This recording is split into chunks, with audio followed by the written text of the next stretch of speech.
Good morning. Having some coffee.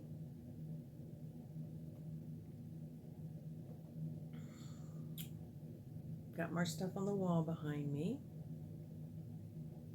So, going through my notes and the stuff that I had published on Instagram, um, I forgot that barely a month after we moved to Atlanta, so sometime in September, my dad wrote to explain that they will help pay for college. And for tax reasons, I need to move back home ASAP so they can reclaim me as a dependent. They will help me go to community college, and I would, of course, have to work and help pay for college.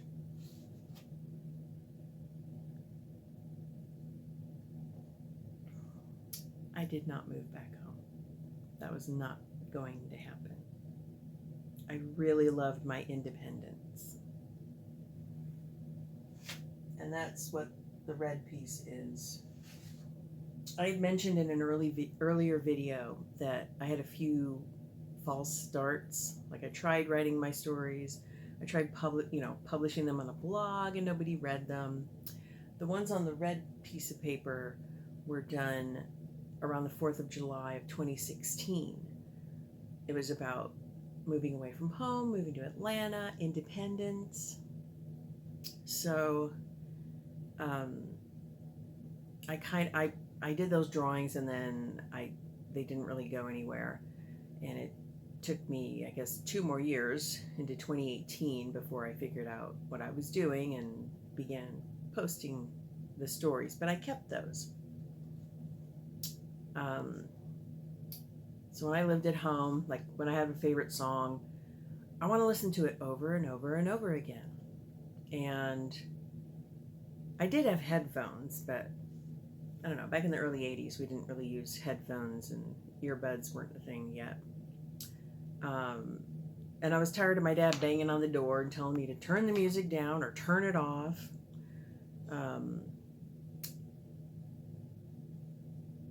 I was tired of him just banging on my door and yelling at me to do anything.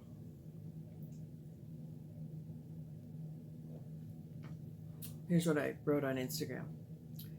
When I have a new favorite song, I want to listen to it over and over and over again. I was tired of my dad banging on the door and yelling at me that I was going to turn my brain to water listening to the same song. I was tired of my dad banging on my door and yelling at me to turn the music off. I was tired of my dad banging on my door and yelling at me to come down to dinner. I was tired of my dad banging on my door and yelling at me. I was ready to move out on my own and get away from Dad, like all of my siblings, who each left home as soon as they could. I was enjoying my independence.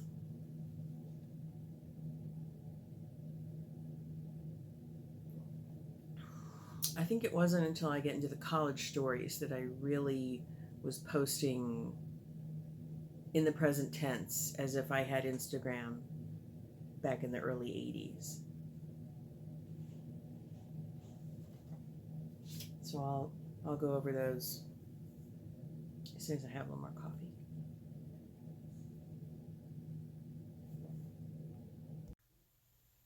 (1983) Independence. I was chafing at unnecessary control at home. I loved being out on my own. Jay and I were navigating adulthood and new independence.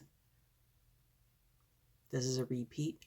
I remember wondering why anyone had to wear headphones and take music with them until strange men began bothering me at the bus stop. I learned to love walking with music on headphones. In 1983, if I didn't own a record or a cassette, I had to rely on the radio to hear my favorite song. I just remembered we didn't have cable until our second Atlanta apartment in 1985. I have an obsessive personality, so when I had a favorite song, I wanted to listen to it over and over. When I moved away from home, I could do this without my father banging on my bedroom door. That, to me, was freedom. This was 1983, pre-internet, pre-music on demand.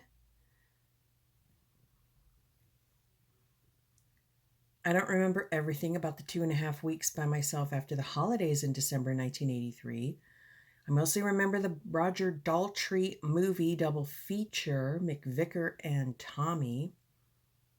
I had heard music from Tommy on the radio, but never saw the movie. I raced to the mall, to the record store before it closed, to buy the soundtrack album. Moving away from home meant independence. December 1983. We flew home for the holidays. Jay went home for 3 weeks. I could only go home for 5 days because I had hardly any paid time off at my new job. So I flew back to Atlanta alone, and I had 2 weeks all by myself. I shopped by myself. I wandered the mall by myself. I saw in the newspaper that there was a Roger Daltrey double feature at an art house cinema, Tommy and McVicker. I went by myself. On the way home, I ran through the mall, racing to get to the record store before it closed so I could buy the Tommy soundtrack. I feel so independent, and I really love living in our new home in Atlanta. Moving to a big city is turning out to be more of an adjustment than I anticipated. There's this really strong energy in the city that I did not expect. We have to be more aware of our surroundings and our safety. We don't usually go out at night since it would be on the bus. The only place nearby is a drugstore across the street. Sometimes I still get overwhelmed, but having my favorite music with me on my Walkman really helps.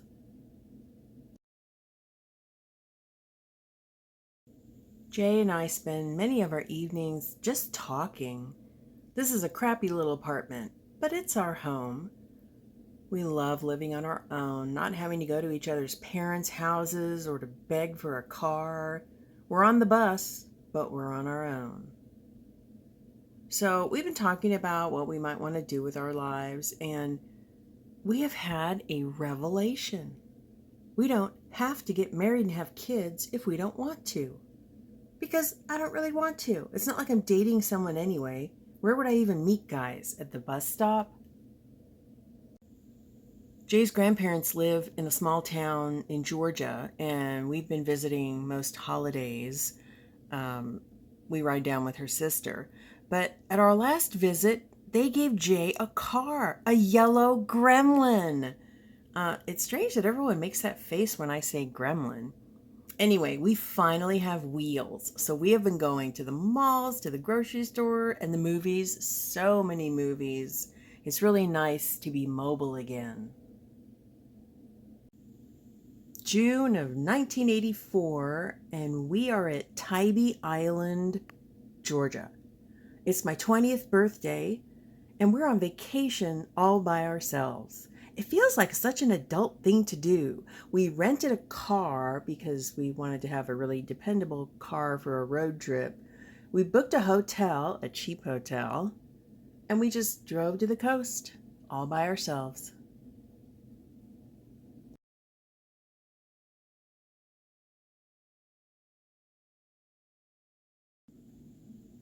So we drove home to Indiana for a summer visit. We rented a car again.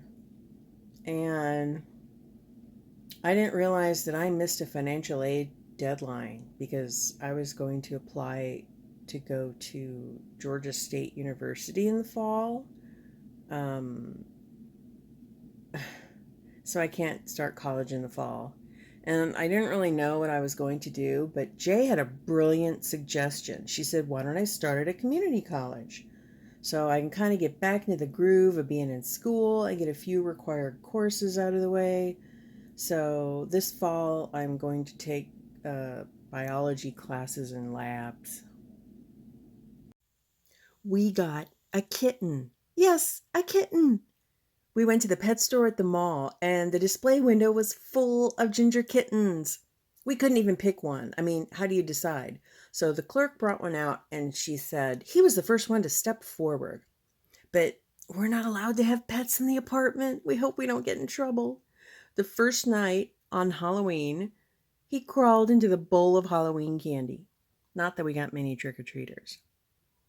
So Jay named him Griffin because he believes he's a lion and he thinks he can fly. He climbs up on things and jumps off, and he's kind of bitey. In fact, he leaped onto one of the big stereo speakers and pulled it down onto his leg. So he was yelping and spitting, and we panicked and we called the emergency vet, which is just up the street because it was late at night. And so we drove him in, and they did an x ray, and he's fine. But the tech who brought him out said, "Boy, he's a pistol." So my job is at another insurance company, and it's always Halloween in the office, just because. There are less than a dozen people in the office, so they started me doing the mail and filing. Then they had me typing checks, and now they have me processing claims. And the first thing I'm supposed to do is check and see if there's any reason to deny the claim. Like, really? This is how it works? Anyway, it's a week before Christmas, and they're closing the office. Everyone was laid off except me and one other person because someone has to finish up the claims and pack all this shit up to ship back to New York City. That guy from the New York home office flew down to make the announcement, and he gave the other office ladies severance checks and sent them on their way. Merry Christmas! So I have to find a new job, but I have some time and at least I'm employed while I'm looking. And I don't plan to tell anyone that I will be quitting for college in the fall. So we just got home from our Christmas visit in Indianapolis. Yeah, we flew. No way are we driving over the mountains in the wintertime. Anyway, when we got home, I realized I forgot to put litter in Griffin's litter box. It was empty. But we couldn't figure out where did he pee and poop. We walked all over the apartment. We couldn't smell anything. Finally, Jay figured it out. Griffin used the potted tree. Jay brought that from home. It's just this tree in dirt in a pot. Anyway, she just took it right out to the dumpster. But Griffin's a very smart kitten. We have moved into a new apartment, and I mean a new apartment, new buildings, not some decades old complex. We're way up Buford Highway. We bought all new furniture on credit cards. We got a new TV and this big stacking stereo with some parts I barely know how to operate. I like music, but I'm fine just listening to it on my Walkman. So Griffin was lonely and crying at the door every time we would leave. So we figured he needed some company, so we got another kitten. We went back to the same mall pet store where we got Griffin. She's a beautiful little black kitten, although her name keeps changing. Jay is taking French, so she named her Deuxième, which is the French word for second, because she's the second cat. We call her Doozy. The vet misspelled the name on their records, and he keeps calling her Dozer. Anyway, she adores Griffin, and Griffin likes having the company. I found another office job pretty quickly after the new year, this time at a state farm office, and it's on the same street as my other job. One of my job duties is to take claims over the phone. So many times the cause of the accident is the driver trying to turn left out of a parking lot or something and like going across two lanes. So someone in the curbside lane will stop to let them through and they get hit by the car in the left lane. Like, people, don't do that. These two guys sit behind me and they smoke all day long. What's worse is they light a cigarette and they just let it sit there burning off smoke. I hate this. Well, the joke's on them because I'm leaving in August to start college at GSU and they don't even know about it. I'm really looking forward to being a college student and finally learning art because I'm going to major in art.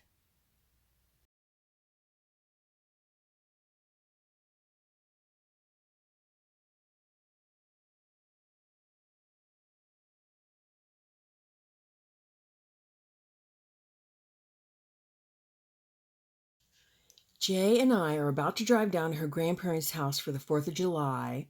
So I had the car, And I drove home from campus, but then I had to go back out to pick up Jay at the train station.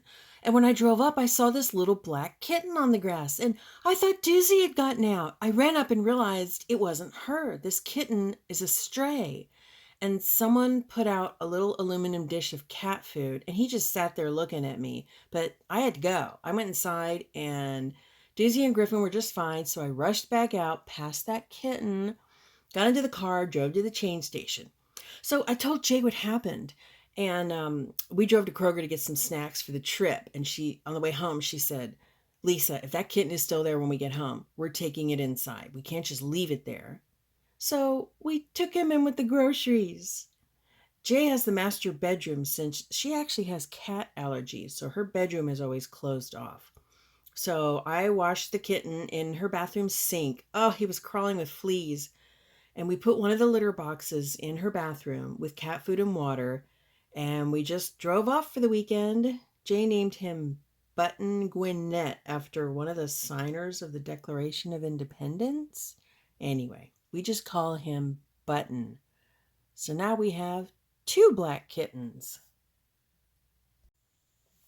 So we have changed Doozy's name to Schmooze because we had her spayed and she immediately gained weight. I mean, like immediately.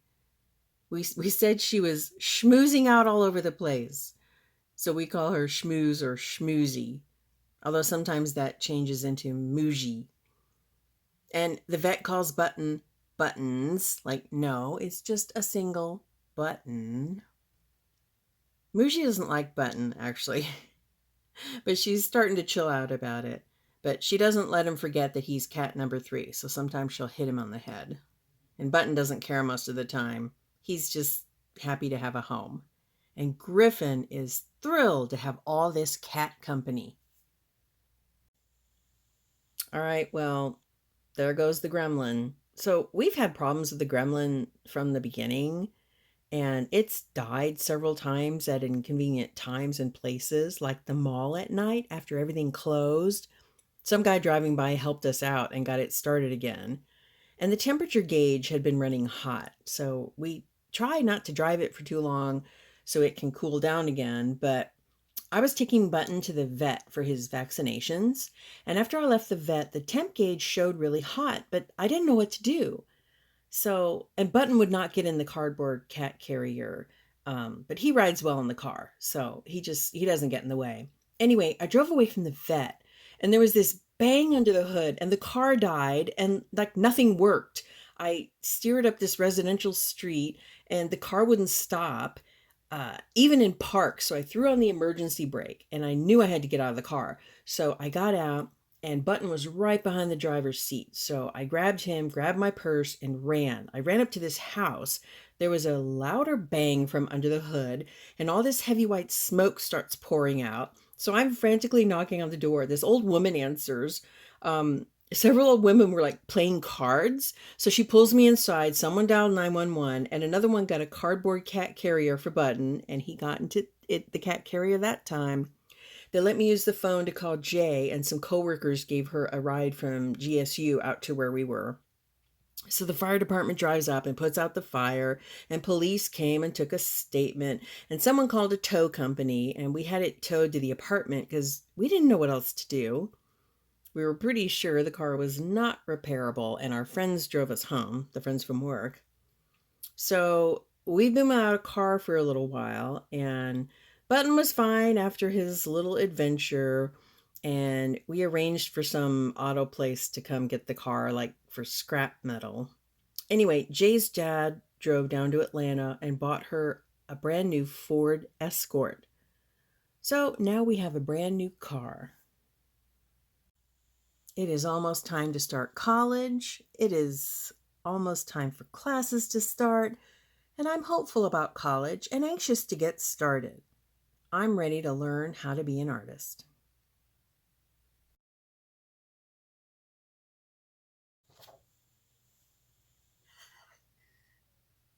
Second cup of coffee.